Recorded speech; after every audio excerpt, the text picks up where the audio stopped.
మీ చిన్నాయనకి మనమంటే చాలా ప్రాణం. తను మనల్ని వదిలి ఎక్కడికి వెళ్ళడు. ఆయన ఆశీస్సులు నీకెప్పుడూ ఉంటాయమ్మా.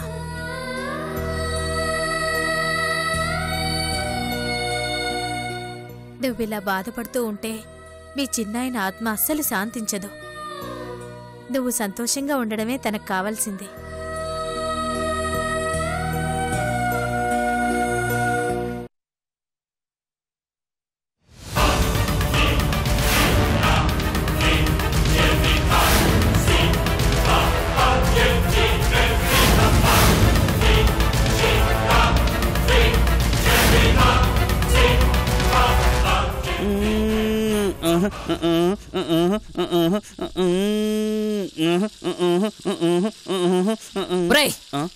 నువ్వెంత రిలాక్స్డ్గా ఉన్నావంటే ఆ నీల ఎక్కడుందో ఏం ప్లాన్ చేస్తుందో నీకంతా తెలుసన్నమాట.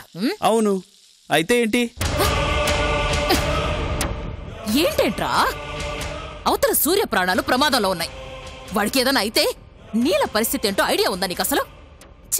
చూడు సునందా, నువ్వు మరీ ఎక్కువగా నటిస్తున్నావు. అక్కడ పెద్ద ఏం చేస్తున్నాడో నీకు తెలుసు. ఇక్కడ వీళ్లు వేసిన పథకం ఫలించదని కూడా నీకు తెలుసు. సూర్యకి ఏం కాదని మన ఇద్దరికీ తెలుసు. నీకు తెలియాల్సిందల్లా నేల ఎక్కడుందన్న విషయమే.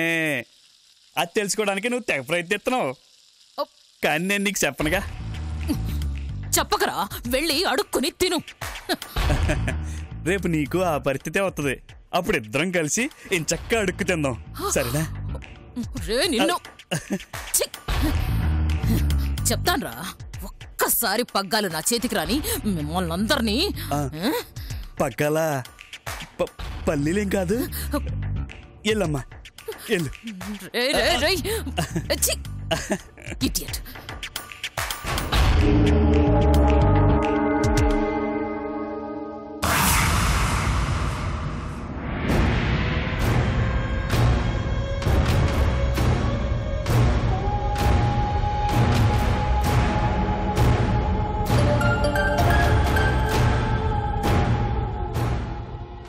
ఏంద్రా వేసేసినారా? పెళ్ళి ఈడ కాదంటమ్మా, గుళ్ళో అంట. ఏంద్రా నువ్వు అనేటిది? అవునమ్మా, పెండ్లి గుళ్ళో జరుగుతా ఉండదా?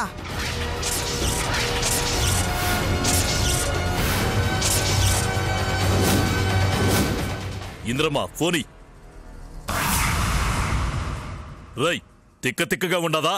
ఆ పెద్దిరెడ్డి కూతురు పెళ్లి రిజిస్టర్ ఆఫీసులో జరుగుతుందని మీరేగా చెప్పింది. ఆ పెద్దిరెడ్డి మనల్ని తప్పుదోవ పట్టించాడయ్యా.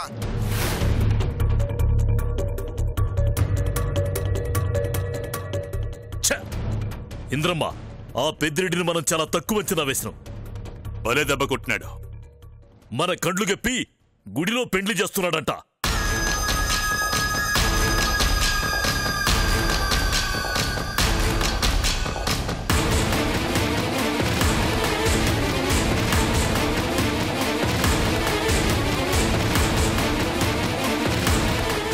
కొండా, మీరేం చేస్తారో నాకు తెలీదు, కానీ ఆ పెద్దిరెడ్డి అల్లుడు ప్రాణాలతో ఉండకూడదు.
ఇంద్రాణి గారు తొందరపడకండి, నేను చెప్పేది ఒకసారి వినండి. నువ్వు చెప్పేటిదేలే. నువ్వు ఆ పెద్దిరెడ్డి మనిషివని మాకు అర్థమైపోనాది. ఆ పెద్దిరెడ్డి మమ్మల్ని మోసం చేసి ఆడి కూతురు పెళ్లి గుళ్ళో శాతండాడని నీకు ముందే తెలుసు, అవునా? నిజంగా నాకేం తెలీదండి, నన్ను నమ్మండి ప్లీజ్. కొండారెడ్డి గారు మీరైనా చెప్పండి, నేను మీ మనిషినండి. ఏం చెప్పమంటావు సునంద? నువ్వు మా మనిషి అయితే మా మాటలు చాటుగా వినాల్సిన పనేంది? ఏందిరా ఇంకా దాంతో మాటలు? నరికేయండి. మన ఇంట్లో చేరి మనల్ని దెబ్బతీయాలని చూసిన దీని తలని ఆ పెద్దిరెడ్డి కూతురు పెండ్లికి కానుకగా పంపిద్దాం. చూస్తావేంది ఇంద్రమ్మా? నరికేయ్. వద్దండి వద్దండి, నాకు ఆ పెద్దిరెడ్డికి ఏ సంబంధం లేదండి. నేను మీ మనిషిగానే మీ ఇంట్లోకి వచ్చాను, మీ మనిషిగానే ఉంటున్నాను. నేను మీ మాటలు దొంగచాటుగా వినాలని ట్రై చేయలేదండి. ఏదో నా కర్మ కొద్దీ ఇటు నుంచి వెళుతూ అలా నిలబడిపోయాను, అంతే.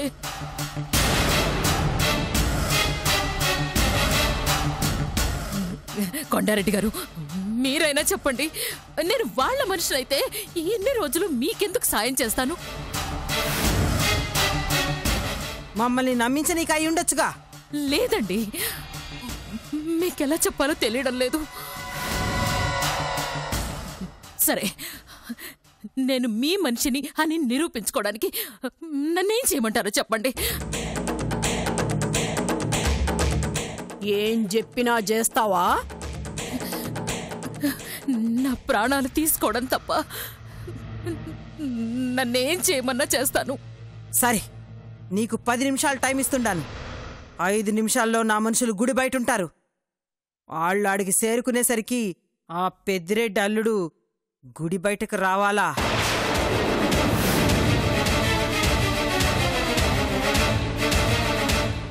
నువ్వు మా మనిషివని నిరూపించుకుంటావో, ఆళ్ల మనిషివని మా చేతుల్లో సస్తావో తెలుసుకో. చేస్తాను. కత్తి.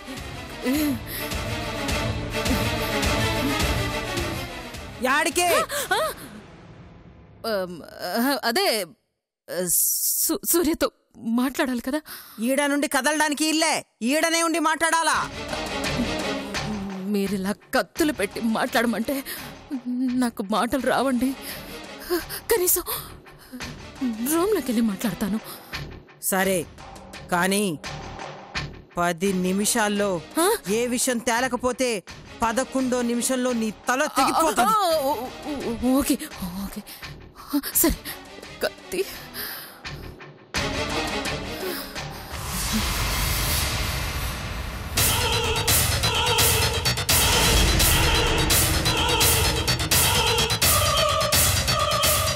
గౌరీ, నువ్వు గది బయటుండు. అన్నా,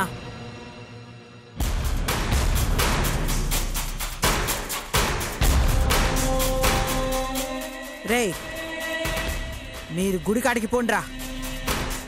10 నిమిషాల్లో ఆడు బయటకు వస్తే సరే సరి, లేకుంటే నాకు ఫోన్ చేయండి. అట్నే అమ్మా.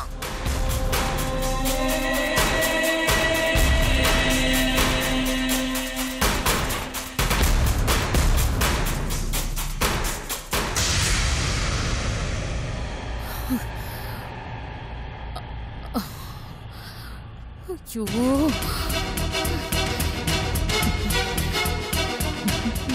ఏం చేయాలి ఏం చేయాలి?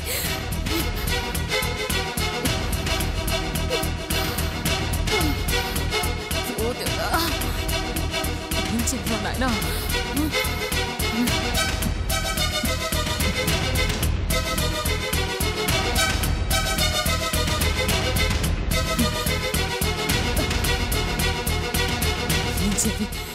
ఏం చేయాలో తోచడం లేదే. దేవుడా, ఓ సూర్య,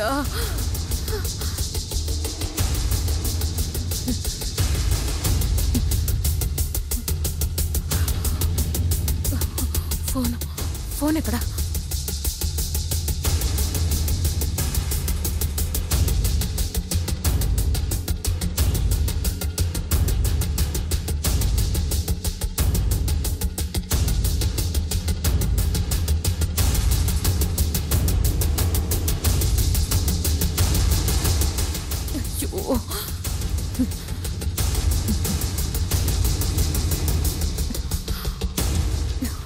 అయ్యయ్యో, ఫోన్ కలవడం లేదేంటి?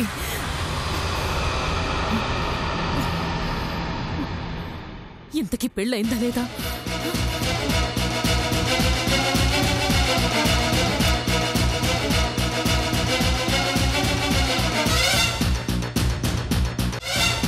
నేను ఎలాగైనా తప్పించుకోగలను. ముందు సూర్యని ఎక్కడికైనా వెళ్ళిపోమని చెప్పాలి. లేదంటే వీళ్ళు వాడిని ఖచ్చితంగా చంపేస్తారు. అయ్యో, కలవట్లేదే ఫోను.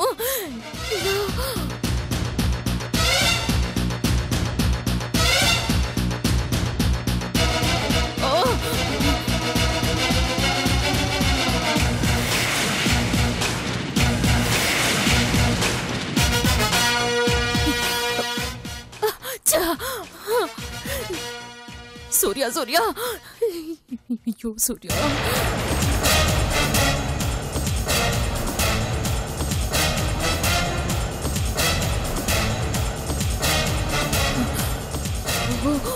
వీణ్ణెలా కాపాడాలరా దేవుడా?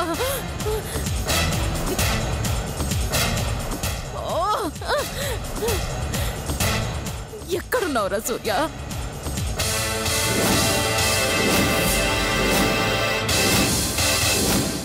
వధూవరులిద్దరూ పెళ్లి బట్టలు మార్చుకుంటండి.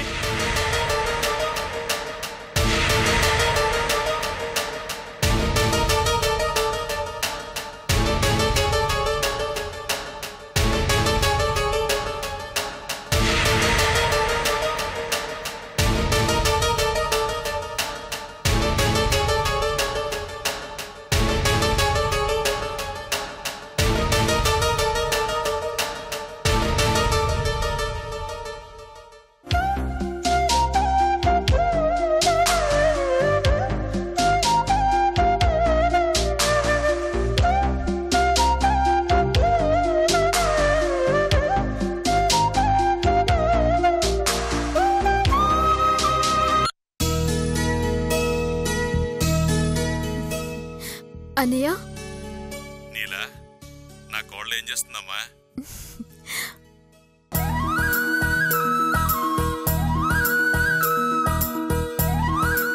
ఆడుకుంటుందన్నయ్య.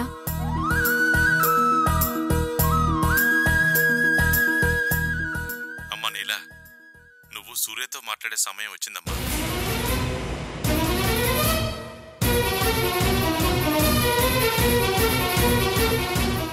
జాగ్రత్తమ్మా, ఉంటాను. అలాగే. నువ్వేం కంగారు పడకన్నయ్య, నేను చూసుకుంటాను.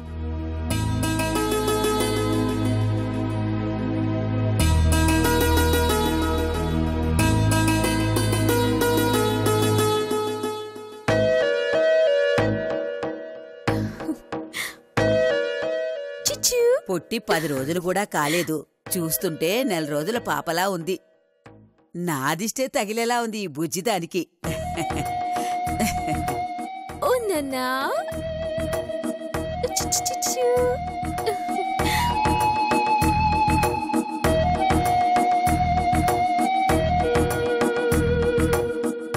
అమ్మా జానకి, చూసావా ఆ పేరెట్టా అలవాటైపోయిందో? బామ్మా, నువ్వు నన్ను అలాగే పిలు. నేనెప్పుడు నీ జానకినే. ఓ నాన్నా.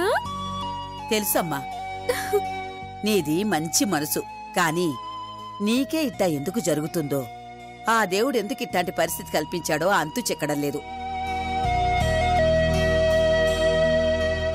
పక్కనే భర్తని పెట్టుకుని పరాయి దానిలో బతుకుతూ ఎంత నరకం అనుభవించుంటావో.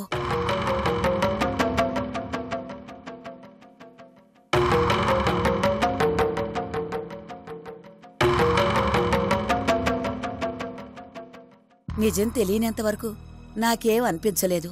కాని ఇప్పుడు మాత్రం అన్నీ గుర్తొస్తుంటే గుండె తరుక్కుపోతుంది నీలా.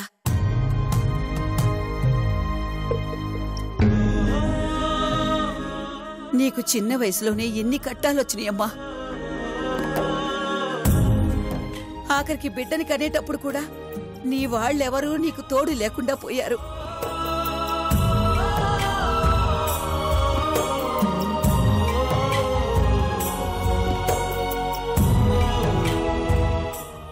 అన్నావు కదా బామ్మ.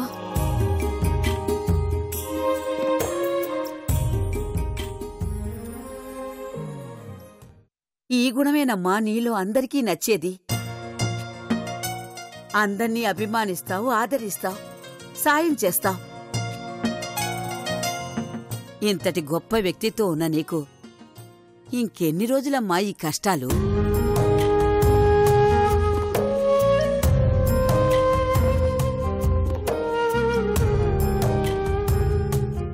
ఇక మీద కష్టాలుండవు బామ్మ. నా పాప వచ్చేసిందిగా, తనే వాళ్ళ నాన్నని నన్ను కలుపుతుంది కదా.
హలో,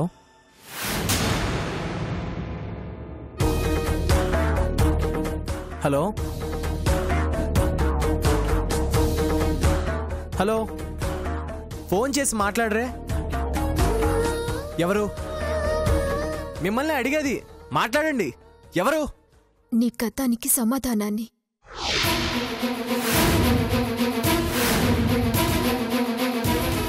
ఏంటి? నువ్వు విన్నది నిజమే. అంటే?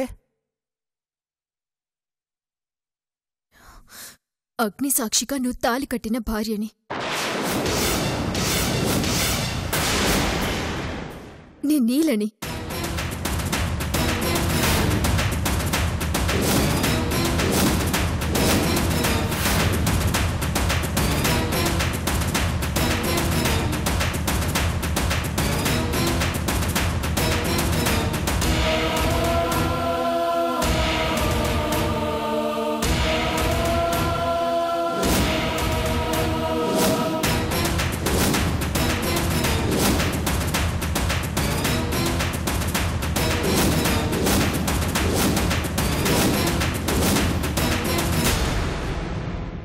ఎందుకు ఫోన్ చేసావు? ఇంకో అమ్మాయి జీవితం నాశనం కాకుండా ఉండటానికి. అగ్ని సాక్షిగా ఒకటైన మన బంధం అదే అగ్నిలో కలిసిపోకుండా ఉండటానికి.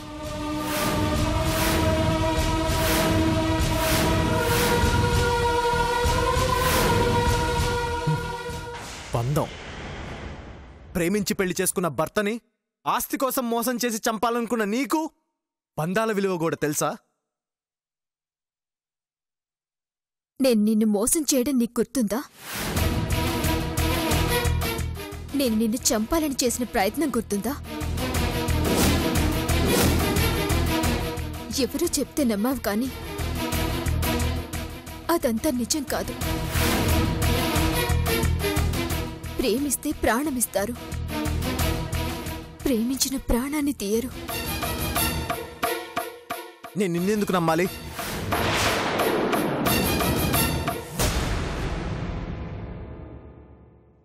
ఇన్నాళ్ళు అబద్ధాన్ని ఏ ప్రశ్న అడగకుండానే నమ్మా. ఇప్పుడు నిజాన్ని నమ్మడానికి మాత్రం ఎందుకు అని ప్రశ్నిస్తున్నావు. అబద్ధం చెప్పడానికి నోరుంటే చాలు, కానీ నిజం చెప్పటానికి ధైర్యం కావాలి.